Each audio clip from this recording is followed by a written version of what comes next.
All right.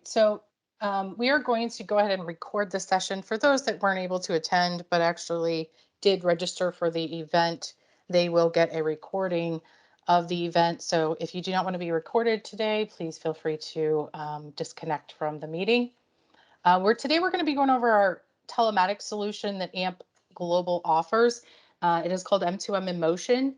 And we're also going to go over a few of the features, functionalities, and the hardware. So if you have any questions, I would like you to make sure you put them in the chat. Garrett is going to be monitoring that. We will answer them at the end of the session here, which should be at the top of the hour. So if you do have a question, I don't want you to forget. So make sure you just type it really quickly in the chat and then we'll address it at the end.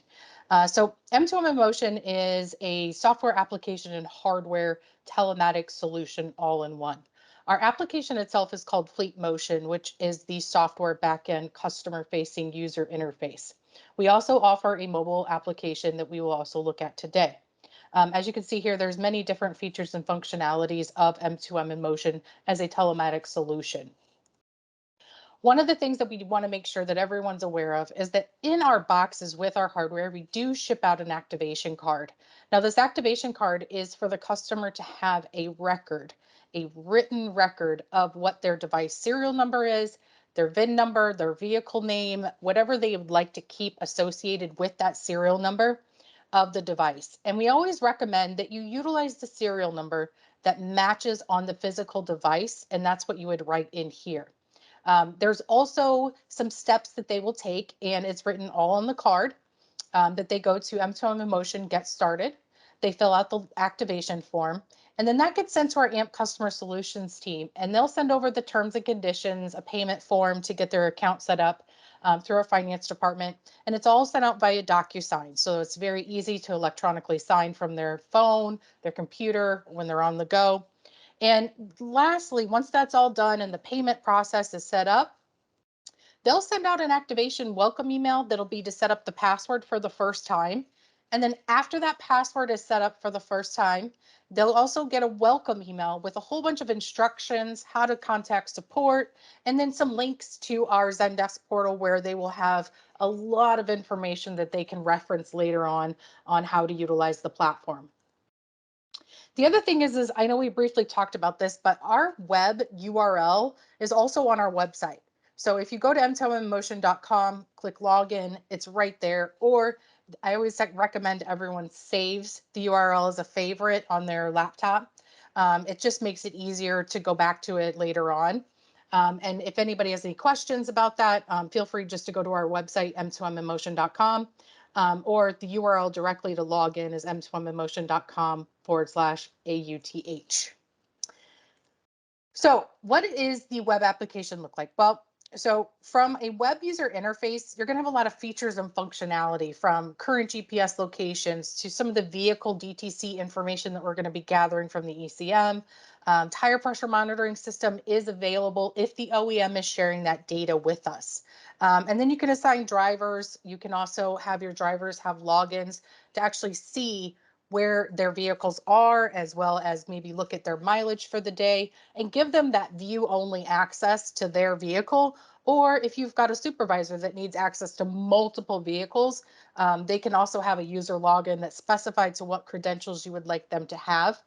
So the main admin is the very first user we set up, and that's the owner of the application. From there, they get to set up any type of user they would like. It doesn't matter if their features are going to be specific to only seeing the GPS tracking map, or they get to see the video, or you can actually specify which vehicles they can see. And the other thing is you can see the trips, right? Recent trips are really important to what people want to see, and they want to know, hey, where were my vehicles today? As well as where were they yesterday and maybe in the past. We do keep 1 year's worth of trip data in the portal at all times. So we did talk about our mobile app, but first I want to make sure that everybody knows that when you set up a new user, new driver, and they set up a new cell phone in the portal, it's going to send a text message to them. And that text message is going to say your phone number has been confirmed after they select confirm. And they'll get this activated new phone. And now they'll be able to not only utilize the phone, but they'll get messages. So these messages are basically coming from the portal directly to your driver's cell phone. So if you go in and you look for an address and you want to find who's the closest person to this address currently, and then you can select that driver or that vehicle, and then you can type a note, say, hey, could you please head here next? Customer has an emergency, and you can hit send. And then that'll show up on their phone and they'll get that information. They can click the address that they're heading to and then use the native map application on their cell phone to get them the turn-by-turn direction. So that's a really important thing. I do remind a lot of people to make sure that if they get that text message to go ahead and accept that this is a cell phone that we are going to permit text messages to be sent to. So mobile applications. So we have a few. We have our Fleet Motion, which we've talked about. That is our mobile application as well as our web UI. And that actually has a lot of features and functionalities. It is not the full web application that you would get if you were to log in from your laptop or your desktop computer. But what it is a light version, right? So you're going to be able to see your assets. You can view videos. You can see where they've been.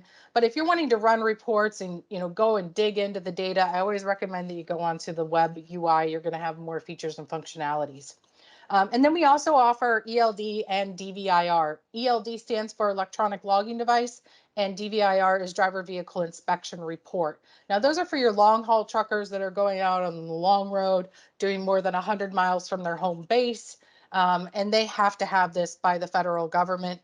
And it has to monitor not only their logbooks, how long they've been driving, their duty status, but also have they done their inspections. So we do offer that as an application, and it's called M2M in Motion ELD.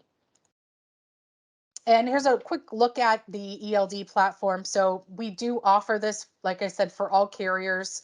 They can actually sign up with our devices with Fleet Motion and ELD and have what we call a single sign-on solution where when they log into their Fleet Motion account, there will be a single sign-on to click on ELD and it'll log right into their application on their desktop.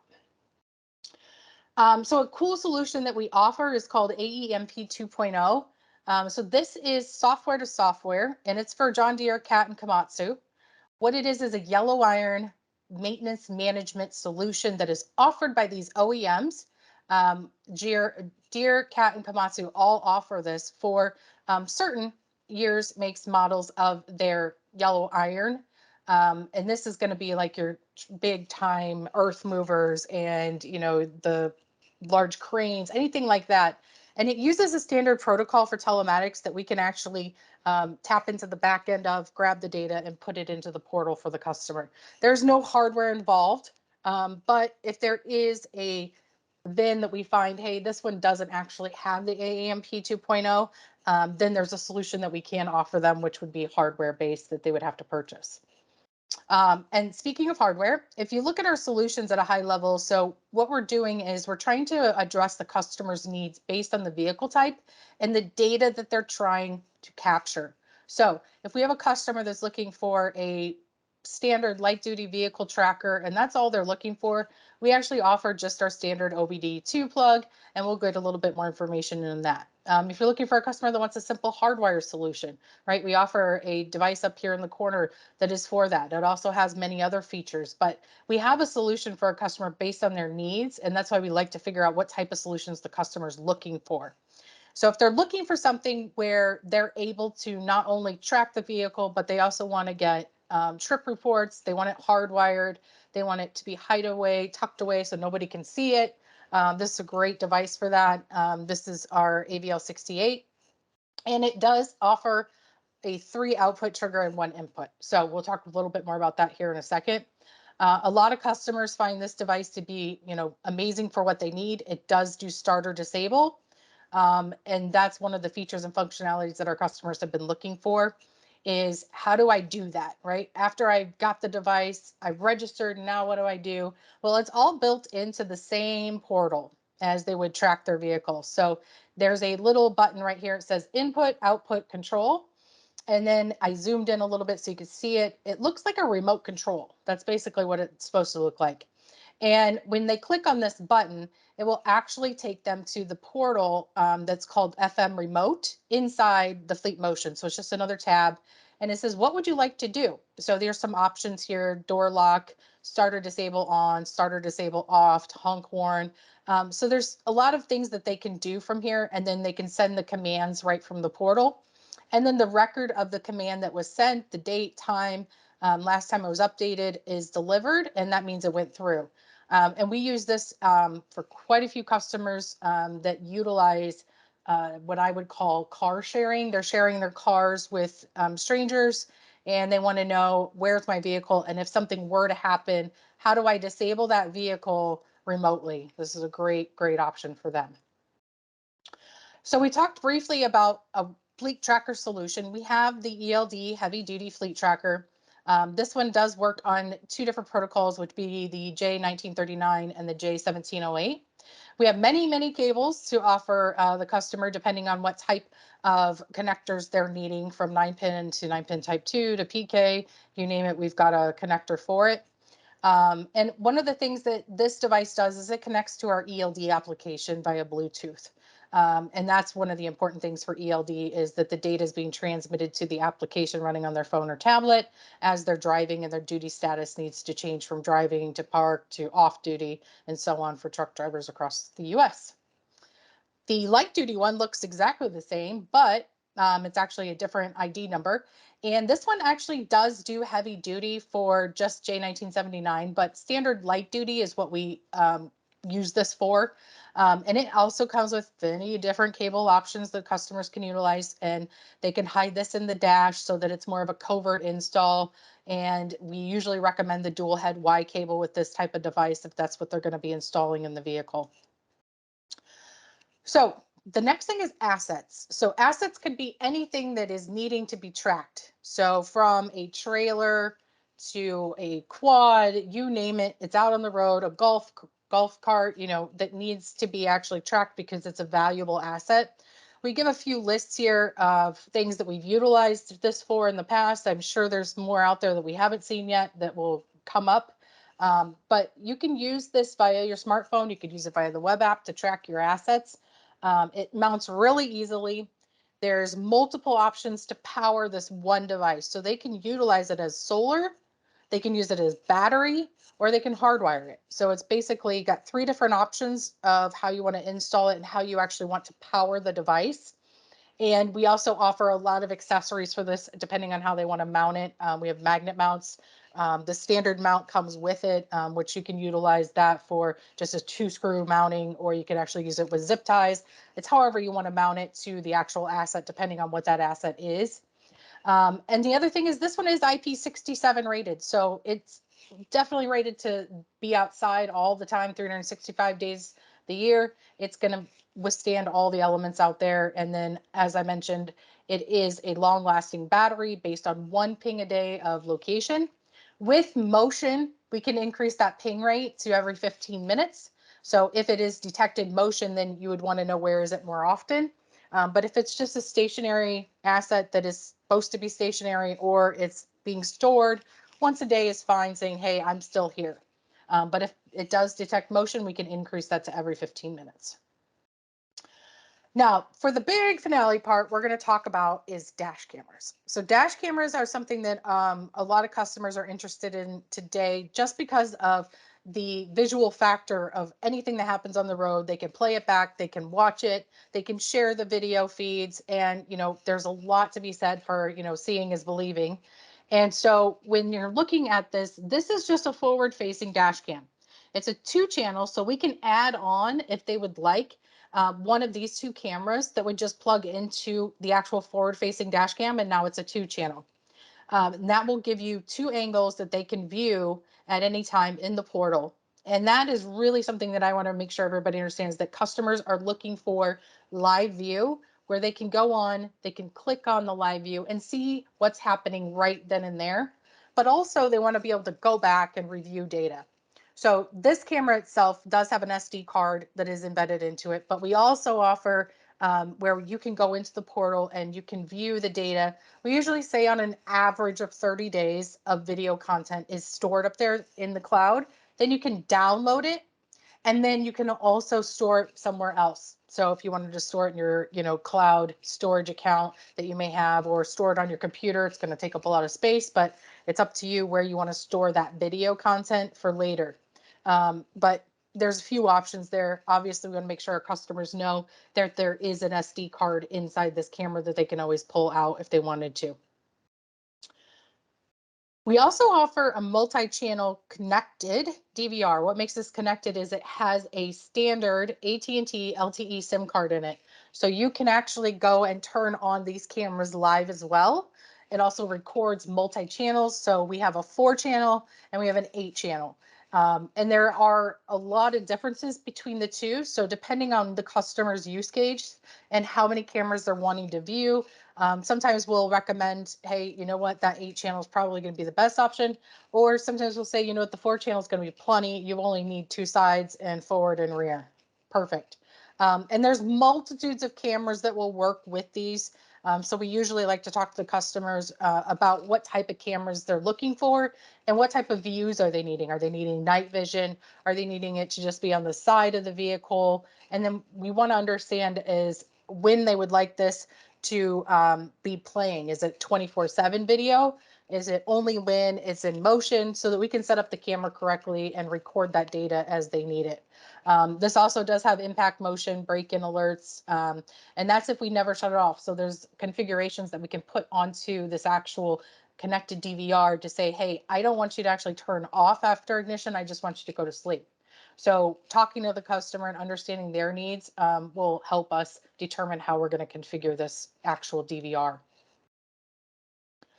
So the next camera is our latest camera. It is a dual facing dash cam, but it's also a fleet tracker. So if you have a customer that's looking for a fleet tracker and a camera, this is a great solution. It's all in one instead of 2 devices. We still offer the fleet tracker with a camera bundle if they would like to use just the forward facing camera. This dual facing dash cam can just be forward facing. We can shut off the interior camera if they're not wanting to record the interior cabin of the vehicle. So instead of this being a driver facing camera, it's a cabin facing camera. So the other cameras we had are more driver facing because it's a smaller camera lens. This one's actually 120 degrees, and you're going to notice that it does shoot the entire cabin of the vehicle. And then it also has information that it's going to send over on DTC codes, ECM data, and then it also has the always on feature functionality, which means it goes into what we call a guard mode or sleep mode, but it's not truly off unless it detects the battery voltage is below 11.6 volts. Once it detects that, it's going to actually shut itself down and say, you know what, you got a low battery. I'm going to turn off until you start the engine again. And that's just automatic. It's built into the camera itself. And one of the things that we want to make sure is that our customers understand that this is what we would call a, connected solution, but also it does have that guard mode for tamper alerts and other things that could happen after they get out of the vehicle. They lock it, they're gone. They could turn it on remotely and check in on their vehicle every now and then and just, hey, is everything okay with my car? Do a live view. Where's my car parked at? I forgot. Turn on your camera. Oh yeah, it's over there. There's a lot of really cool use cases for this camera just because you can turn on the live mode and view it at any time. I've talked to construction companies that wanted to use this for what they would call job site awareness. So if they have all their trucks at different job sites and they can't remember which job site, which truck's at, or hey, why are they here and not over there? They could turn on, and if they just want to check on all their assets, is the crane there or not? Turn my cameras on. Yep, the crane's there. So there's so many use cases, and I'm sure there's more that I'm not even thinking of that our customers will let us know their use cases. So this is a interesting camera view. So this is our dual facing camera we were just looking at. And I've got a few options I want to show you. So we have road facing only. And that one's just going to be for a harsh acceleration alert, right? So we do have where we're grabbing the event driven video. And that event driven video is based on the information that the camera's detecting. So harsh braking, cornering, rapid acceleration. It's going to grab that and it's going to put it in a video for you. And if you look down at the bottom, if I can move my thing out of the way, you'll see here the car is just parked at a stoplight, just waiting for the light to turn green. Going to clean the windshield. And it's got a timestamp location. And now if you look at the speedometer down at the bottom, you'll see that it goes to 30 miles per hour pretty quickly, 37. And so that's why it's saying, hey, this is a harsh acceleration based on the configuration that we have set for the camera. Now, the next one that I wanted to show you is the dual facing. So you can share these videos via a link, and that link will then share two camera views. It'll say, here is the interior, and here is the forward facing. And when you hit play on this one, you'll see that this one is just a driving, and then there's a harsh braking alert. There's also MP4 video links, as you can see down at the bottom. And it tells you the speed, the time, and the date of when this occurred. And so this type of information is really good for people to have. Also, if something were to happen where someone stopped really quickly in front of you, you would have a record of that, right? So it's not just simply out there driving all day long and just recording your driving. It's actually for incidents as well. So if there is someone who slams on their brakes in front of you or cuts you off and then, slams on their brakes, you would still have a record of that. You'd have the information and you have the video content to share. So you'll see right there, the van swerved and almost came over. I don't know if everybody caught that, but so it was a near miss is what I call those. Very good driver, I will say, because he did slow down to make sure that van wasn't going to come over into his lane. So very good example of near misses. So the next thing I'm going to share with you is really just a quick look at our portal. So if you look at the live view button here, I'm going to click it, and then it's going to show you what is going on with the vehicle. And the vehicle's parked, but that's okay because the camera's still on. So I'm able to actually hit play and look at it and see what's going on. Nobody's in the vehicle, and I can switch it back and forth from forward facing to interior and back. So super simple. You just click the live view and then you can actually hit play. Over here, you'll see different dates, times, events, the media status, and then the video and the video length. And then you can always download it. So that's just one view of our portal on the actual vehicle trips. There's tons of information in our Fleet Motion application, but what I wanted to make sure that you guys all got a chance to see was the live view, as well as a near miss. Good job, Matt, out there driving on the roads, video of, hey, that wasn't his fault. Someone almost hit him and almost came into his lane and he had to slam on his brakes. So last thing, we do offer a lot of feature software application add-ons. So ELD solutions we talked about. We have a maintenance application. We also have Safety Coach. Safety Coach is something that actually is not very standard in the industry. It creates basically a case number for the vehicle or the driver, and it puts the actual infractions, whether it's harsh braking, cornering, rapid acceleration, speeding alerts, all into a nice, neat form that you could have a coaching session with, or you could email it to the driver and say, hey, great job. I saw where you almost got hit today.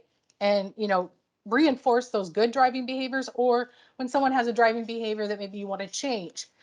So you could forward that to them, say, hey, saw this, wanted to know, saw you were speeding 20 miles over the posted speed limit. What was the urgency today? Like trying to get more feedback, and you can document that. They can write their notes, and then it all gets stored into the Fleet Motion portal.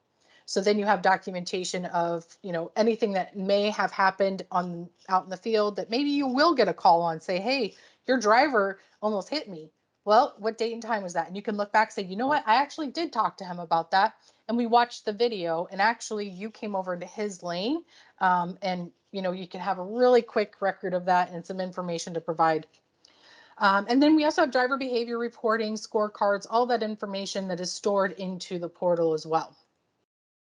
So I'm trying to make sure I wrap this up by the top of the hour so that we have plenty of time for questions, because I'm sure there's going to be some. And Garrett is on with us, and he's in our marketing department. And Garrett would be the one that would be collecting any of the questions. So Garrett, do you have any questions that have come in? As of right now, we don't have any questions. Whew, that means I did a fantastic job. But if anyone does have any questions at all, feel free to ask now. All right, perfect. I just saw a thumbs up from someone. It's great. Well, for those of you that were not able to join today, I hope you get to watch the replay. And if you have any questions, feel free to reach out to us and we'll be happy to schedule some time with you or even just answer a few questions if you have it after you watch the recording. All right. Well, I think that's going to wrap it up, Garrett, unless there's any other questions. I think we're all set. All right. Well, thank you, everyone. Have a great day. Thanks for joining.